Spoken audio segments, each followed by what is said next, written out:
The most powerful king in the world went completely mad in the middle of a bright sunny afternoon.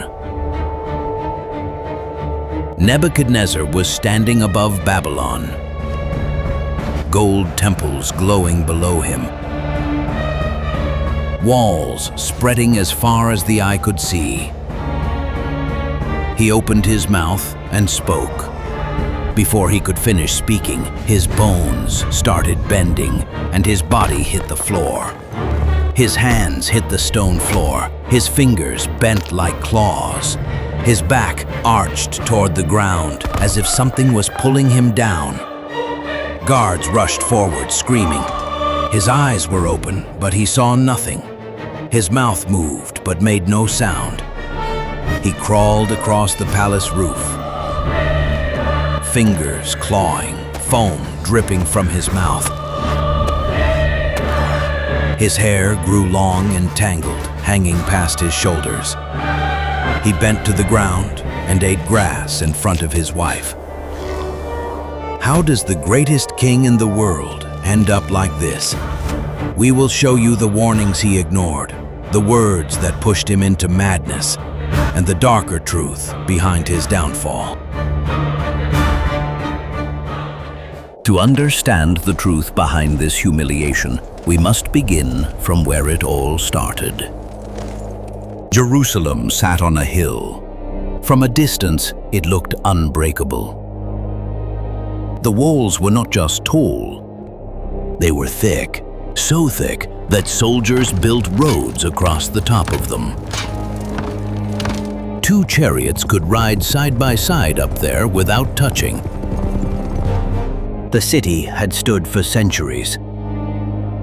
Inside the walls, gold bowls and lampstands that Solomon had made 300 years before still sat in their places, still shining. The priests told the people no enemy could touch what God had claimed as his own.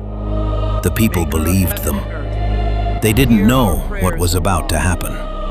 Nebuchadnezzar was 23 when his father died, and handed him the most powerful army on earth. He had already watched nation after nation open its gates rather than face what was coming. He did not ask them to surrender. He arrived, and they surrendered. When he turned south toward Jerusalem, his army did not slow down. They crossed the desert in columns so long you could not see the end of them. When they marched, the dust rose so high it was visible from Jerusalem's walls 3 days before the first soldier arrived. 3 days of watching that cloud grow. 3 days of knowing what it meant. Nebuchadnezzar's commander walked the city walls and reported back. The walls are thick. This will take time. Good. Block every road. Seal every well. Nothing moves in or out. The people inside are praying. They believe their God will save them. How foolish. Their God has not stopped me yet. The trap was working. No water, no food, no help from Egypt. People started dying inside those walls. Children first, then the elderly. The young king of Jerusalem, Jehoiakim, looked at his starving people and walked out through the gates with his hands open. Nebuchadnezzar took him, his family, and his officials. His men stripped the temple bare. Gold bowls, lampstands, everything loaded onto wagons. Among the captives, there was a young man named Daniel, 16 years old. He had never left Jerusalem. He kept looking back until the walls disappeared behind the hills. He did not know that one day he would stand in front of this same king and say things no one else was willing to say. Nebuchadnezzar left a new king behind in Jerusalem, a man named Zedekiah. One instruction: stay loyal, pay tribute every year, and the city lives. Zedekiah agreed.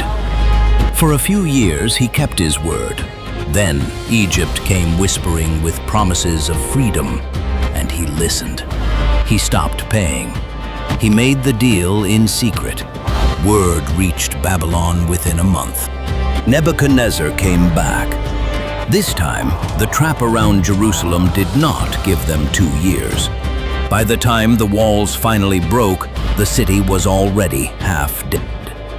Zedekiah ran in the night. They caught him near Jericho and brought him in chains to the king. Nebuchadnezzar gave his order. Zedekiah's sons were brought forward one by one and killed in front of their father. Every one of them. Then soldiers stepped forward and gouged out Zedekiah's eyes. The last thing he ever saw was his children dying. After that, they burned the temple to the ground. 400 years of history, gone in a single day. Jerusalem was left with nothing, just smoke above an empty hill. Nebuchadnezzar rode home certain of one thing. He had entered God's city. He had burned God's temple, and nothing had stopped him. Back in Babylon, the palace walls were covered in blue tile that shone in the sun. Gardens hung from the terraced walls. Towers rose until their tops disappeared into the clouds. The king walked through all of it and felt like the world belonged to him. At night, he went to sleep with no fear. He always did. But something changed that night. His chest was wet with sweat. His eyes snapped open. He looked around the room. Lamps burning low. Guards at the door. Nothing there. He had seen something in his sleep that made him feel a fear he had never felt in any war. And the feeling would not leave. Those gold bowls sat in Solomon's temple for 300 years. Nebuchadnezzar carried them home like trophies. He could not see what was building inside him, behind every wagon and every new tower. And that kind of blindness does not only belong to kings. If you have ever felt completely untouchable, like you had it all figured out, and then one moment changed everything and reminded you that you were never really in control, mention "I have been there" in the comments below. Right now, the king of Babylon sits alone in his palace, shaking from a dream he cannot understand. He has conquered nations. He has burned the temple of God itself. Nothing has ever frightened him. Until tonight. Nebuchadnezzar sat in the dark. Hands on his knees, staring at the far wall. The dream had come to him sharp and clear. By morning, every detail had slipped away, except the fear. He summoned every wise man in Babylon, astrologers, magicians, diviners. They filed in before the throne. Last night, I had a dream. Tell me what I dreamed. Then, tell me what it means. Great King, tell us the dream, and we will give you the interpretation. If you can give the interpretation, you can tell me the dream. Tell me both, or you will all be killed. No man on earth can do what the king asks. Not one king in history has ever demanded this. Then what good are you? He ordered them all put to death, every wise man in Babylon. Daniel heard about the order and asked for one night. He went home, knelt with his 3 friends, and prayed until the answer came. Daniel saw exactly what the king had seen. A statue so tall that he could not see the top, head of pure gold, chest and arms of silver, belly of bronze, legs of solid iron. But the feet were part iron, part clay, cracked, crumbling. The whole weight of that statue resting on feet that were already breaking apart, fell from somewhere above. It struck the feet. The crack shot from the bottom all the way to the top in one instant. The iron legs buckled, the bronze belly split, the silver chest collapsed. The gold head hit the ground last. Then it all turned to dust, fine as ash. The wind took it, and there was nothing left. But the stone did not stop. It grew into a rock. The rock grew into a hill. The hill grew into a mountain that covered the entire plain. Daniel stood before the throne and spoke without flinching. The God of heaven gave you this dream. The gold head, that is you. Your kingdom is the greatest on earth right now. What comes after the gold? A second kingdom, lesser than yours. Then a third, then a fourth. Iron that shatters everything. And finally, a divided kingdom. Part iron, part clay, that cannot hold itself together. And the stone that came down from the sky? A kingdom God himself will build. It will crush every kingdom before it. It will never end. The throne room went silent. A boy he had marched across the desert in chains had just told him exactly what he had seen in the dark. Every detail correct. Nobody had told Daniel the dream. There was only one way he could have known. Nebuchadnezzar stood up slowly from the throne. Then he did something no one in that room had ever seen him do. He bowed to the floor in front of Daniel. He gave him authority over the whole province of Babylon. Your God is the God of gods, the Lord of kings, a revealer of mysteries. He meant every word. In that throne room, for one afternoon, the most powerful man alive understood he was not in charge. Then he walked outside. By nightfall, the dream felt like something that had come from the darkness. He had bowed. He had honored Daniel. He told himself that was enough. The dream was supposed to humble him. It was meant to remind him that even the greatest kingdoms eventually fall. Nebuchadnezzar understood that, but that was not the part that stayed with him. His mind kept returning to the head of gold. Daniel had said that gold represented him, the greatest kingdom on earth, the ruler standing above every other nation. If the God of heaven himself had declared him the greatest among all the kingdoms, then why shouldn't he be treated like a god by men? And the moment that thought took shape in his mind, Nebuchadnezzar summoned his builders. Because once a king begins to believe he is a god among men, he wants to be worshipped like one. Soon, the plain of Dura would see a 90-foot statue of pure gold rising from the earth. And before long, the entire empire would be given a choice: bow or burn. 3 men would choose the fire. On the plain of Dura, that statue rose 90 feet into the sky, blazing in the Babylonian sun. Every official in the empire had received the order. When the music plays, bow. Anyone who does not bow goes into the furnace. Thousands stood on that plain. The music started. Every person dropped to the ground. Every person except 3. Shadrach, Meshach, and Abednego stood straight. You could see them from across the field. They did not look around. They did not move. They just stood there while an empire pressed its face into the dirt at their feet. Word reached the king within minutes. Is it true you will not worship my statue? It is true. I will give you one more chance. When the music plays, bow. If you do not, the furnace is ready. And what God can rescue you from my fire. Our God can rescue us. He can pull us from your furnace and from your hands. But even if he does not, we will not bow. The room went still. Not one person moved. Nebuchadnezzar had faced armies.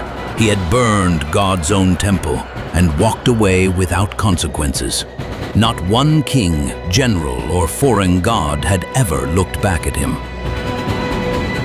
The way these three men were looking at him now, they were not angry. They were not afraid. They simply did not care what he did to them. His hands tightened on the armrests of the throne. His face changed. He ordered the furnace heated 7 times hotter than it had ever been. So hot that the soldiers who carried Shadrach, Meshach, and Abednego to the door fell from the heat before they could step back. Nebuchadnezzar watched from his seat. Then he stood up. Did we not throw 3 men into the fire? Bound? 3 men. Yes. Bound. I see 4 men walking, unbound. And the 4th one looks like a son of the gods. They walked out through the furnace door, robes clean, not a single strand of hair burned, not one thread blackened. They did not even carry the smell of smoke on their skin. Nebuchadnezzar walked toward them slowly and touched the fabric with his own hand. Nothing, not even warm. He turned and faced the crowd. For the first time in his life, he was standing in front of something he could not explain, punish, or command. He made a decree on the spot. He said no person in the empire could speak against the God of Shadrach, Meshach, and Abednego. At that time, he meant every word. But within a week, the reports from the eastern provinces arrived. New tribute. More territory. Another city offering surrender. The officials bowed the usual way. The court returned to its usual sound. The fear faded. But Daniel was still in that palace. He had seen this king bow to God twice and walk back out into the sunlight, believing the world belonged to him. What happens to a king who ignores every warning given to him? What does God do when a king's pride grows too large for even heaven to ignore? Nebuchadnezzar was about to find out. That night, he had another dream. He saw a massive tree that touched the sky. Every bird on earth nested in its branches. Every animal on earth rested beneath it. The whole world ate from its fruit. Then a voice came from above and said, "Cut it down. Strip every branch. Scatter everything beneath it. But leave the stump in the ground, bound with iron and bronze." Nebuchadnezzar woke up with that voice still in his ears. He called Daniel in and described the tree. Daniel went silent for a full hour. The king watched and waited. Daniel had never hesitated before. My lord, I wish this dream were about your enemies. Tell me what it means. The tree is you. Your greatness has grown until it reaches the sky. Every nation bows to your power. Every nation eats from what you provide. And the voice that ordered it to be cut down? That is God's decree. You will be driven from your throne. You will live in the open fields and eat like an animal. Rain will soak your body every night. 7 years will pass before you acknowledge that God rules over every kingdom on earth and gives power to whoever he chooses. Is there a way out? Stop! Break away from your sins! Show mercy to those who have nothing! Maybe then this will not come. Nebuchadnezzar heard every word. He dismissed Daniel and walked back into the palace. Months passed. The city kept growing. His generals kept winning. The treasury kept filling. The dream started to feel like something he had imagined. Then one afternoon, 12 months later, he walked out onto the palace roof. He stood at the edge and looked out over everything he had built. Walls so wide that entire streets sat across the top of them. Towers above the rooftops. Temples with gold at their peaks. The river cutting through the middle. Markets, roads, soldiers and traders from 50 nations. All of it his. Is this not the great Babylon I have built? By my own mighty power, for my own glory? He did not finish. A voice came from directly above before the last word left his mouth. Your kingdom is taken from you. Now! Before he could say something, his bones started bending and his body hit the floor. His hands hit the stone floor. His fingers bent like claws. His back arched toward the ground as if something was pulling him down. Guards rushed in. He bit the first one who grabbed him. He threw the second into the wall. His wife stood at the doorway, frozen, watching the king of the world drop to his knees and press his face into the stone. Foam dripped from his mouth.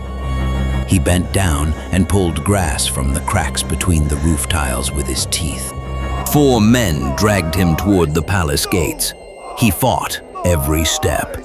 Then the gates opened, and he ran on all fours, past his own soldiers, past his own servants, into the open fields beyond the walls. He was still recognizable at first, dirty, wild-eyed. Servants from the palace were sent to watch him in the fields beyond the walls. They said he sometimes still stood upright, that something behind his eyes still flickered, then it stopped flickering. By the second year, he had stopped standing entirely. He moved low and fast, close to the ground. He slept in open fields. He stopped looking at the city. He stopped looking at anything. Eventually, the servants stopped watching. There was nothing left to report. 3 more years, then 4, then 5. Babylon kept running.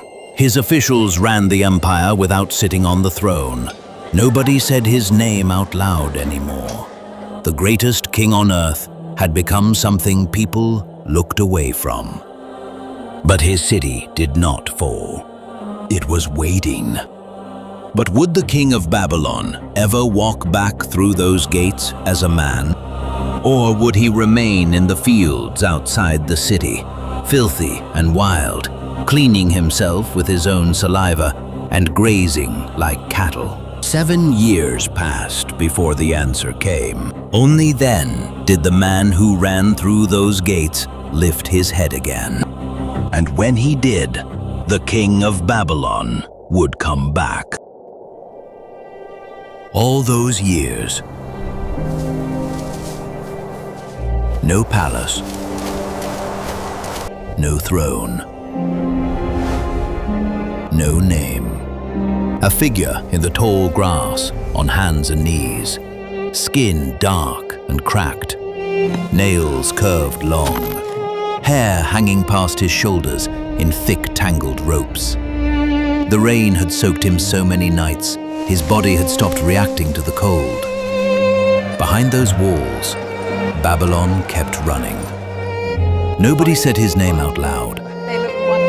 Then, one morning, he stopped moving.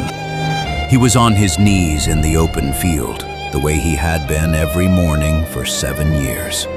But this time, something was different. He lifted his face from the grass. He looked up at the sky. His thoughts cleared.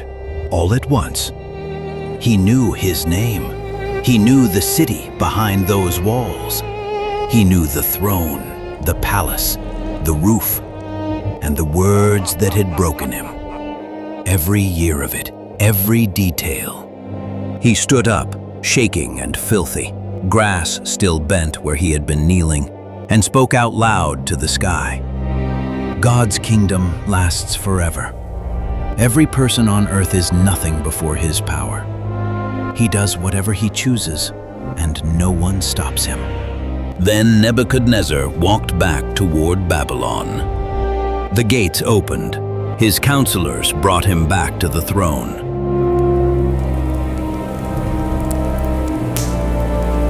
His officials returned to their posts. The court reassembled as if the years had folded back. But the man who sat down on that throne was not the man who had crawled off the palace roof. He wrote the whole account himself, the dream, the warning, the 12 months he wasted after the last warning, the words on the roof, the 7 years in the field, and sent it to every nation in his empire. I, Nebuchadnezzar, praise and honor the King of heaven. Everything he does is right. His ways are just. And those who walk in pride, he is able to bring low. The man who burned God's temple and marched God's people across the desert sent that testimony to every corner of the world. Not a decree, not a record of victories, a confession about 7 years in the dirt. And the man who helped him find his way back was still in that palace, the same young boy who had looked back at Jerusalem until the hills blocked it from view. The one who told the king the truth when no one else dared. For years, his presence held something back. Evil moved carefully while Daniel was breathing. Kings feared doing wrong because he was still there. But Daniel's body was not built to last forever. The day came when the great prophet closed his eyes for the last time. The moment he stopped breathing, demons grew bold. Prophecy went silent. Click on the video being displayed on your screen to see all 7 things that happened the moment Daniel died.